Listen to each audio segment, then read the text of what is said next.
프로젝트 블루북은 1952년부터 1969년까지 계속된 UFO 조사 기록을 말한다. UFO 현상을 조금이라도 성실하게 공부한 사람이라면 이 프로젝트에서 핵심적인 역할을 했던 J. 앨런 하이넥 박사의 이름은 들어본 적이 있을 것이다. 하지만 하이넥 박사는 당초 UFO 현상에 대해 매우 회의적이었던 사실을 알고 있을까?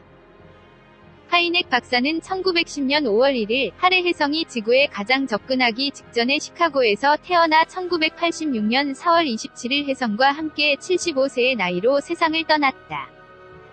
하이넥 박사는 어린 시절에 성홍열에 걸려 병상에서 미국의 저명한 천문학자인 사이먼 캄의 엘리멘트 오스트로노미를 읽고 천문학에 관심이 싹 텄다고 한다.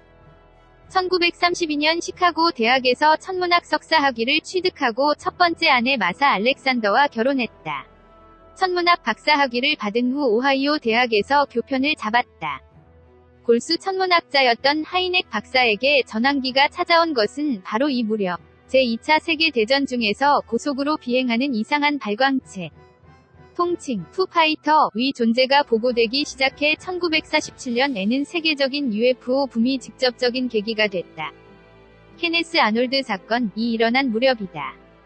케네스 아놀드 사건 이듬해 1948년에 미국 정부는 프로젝트 블루북의 선구가 되는 UFO 조사 프로젝트 사인을 시작. 이 프로젝트는 오하이오 대학의 근무지에서 가까운 오하이오 공군 기지에 설치된 것으로 천문학 전문가인 하이넥 박사가 선택되었다. 당초 하이넥 박사는 UFO 현상에 회의적인 입장이었다. UFO 현상은 진주만 공격으로 인한 국민의 트라우마나 소련의 폭격에 대한 공포가 만들어낸 환상에 불과하다고 생각했던 것 같다. 그러나 미 공군의 UFO 보고서를 분석하면서 80%는 과학적으로 설명 가능하지만 20% 정도는 설명할 수 없는 케이스가 섞여 있는 것으로 나타나 하이넥 박사는 UFO 현상의 연구에 빠져갔다고 했다. 수년간 나는 UFO 현상에는 아무것도 없다 고 말을 계속해왔습니다. 이런 것은 모두 일시적인 유행에 지나지 않는다고 생각했습니다. 1952년까지 잊혀질 것이라고 생각했지만 UFO 현상은 미국뿐만 아니라 세계적으로도 보고되게 되고 마침내 나는 관심을 갖게 된 것입니다. 하이넥 박사 1969년 프로젝트 블루북이 종료하고 나서도 하이넥 박사의 UFO에 대한 관심은 줄지 않았다.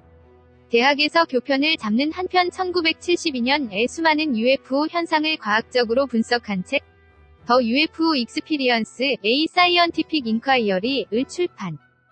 1973년에는 센터 포 UFO 스터디즈를 설립했다. 이 책은 스티븐 스필버그 감독에 큰 영향을 주고 1977년 위 SF 영화 클로스 인카운터스 오브 더 서드 카인드 미지와의 조는 하이넥 박사가 카메오로 출연하고 있다.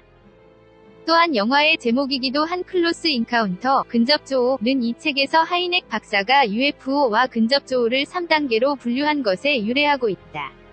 이렇게 UFO 연구자로서 지명도를 높여갔던 박사이지만 그의 UFO 현상에 대한 태도는 항상 과학적이었다고 한다.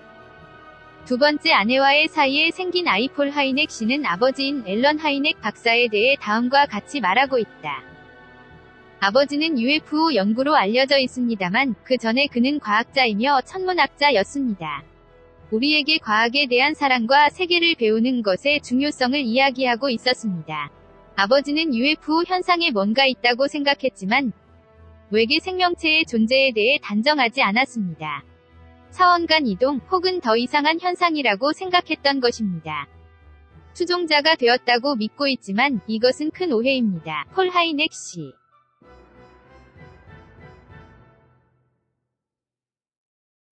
시청해주셔서 고맙습니다. 좋아요를 눌러주세요. 반드시 채널을 등록하시고 알림을 켜주세요. 새로 영상이 등록되면 바로 아실 수 있습니다.